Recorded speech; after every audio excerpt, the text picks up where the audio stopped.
માંથી બહેનોએ એકદમ શુદ્ધ 50 કિલો ઘી ભેગું કર્યું હતું. એમાંથી 37 કિલો ઘીમાંથી આજે કણજરા ગામમાં બનાવ્યા છે લાડુ.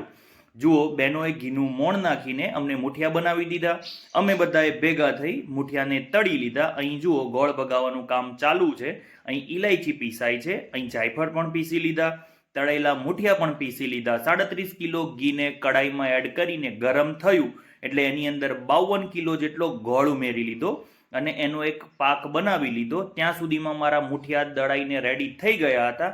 એમાં ધીરે ધીરે કરીને આ બધો જ પાક અમે એડ કરી લીધો અને સારી રીતે મિક્સ કરી લીધો. ફૂલ વિડીયો લિંક હું નીચે મૂકીશ, તમે જોજો, વિડીયો જોવાની મજા આવશે. કાજુ, કિસમિસ, જાયફળ પાવડર ને ઇલાયચી પાવડર એડ કરીને સારી રીતે મિક્સ કરી લીધો. પાછળથી આમાં અમે ઉમેર્યો તળેલો ગુંદ. અને જો ગામના વડીલો અને મિત્રો આવી ગયા છે, બધાએ ભેગા થઈને અમે લાડુ વાળી લીધા.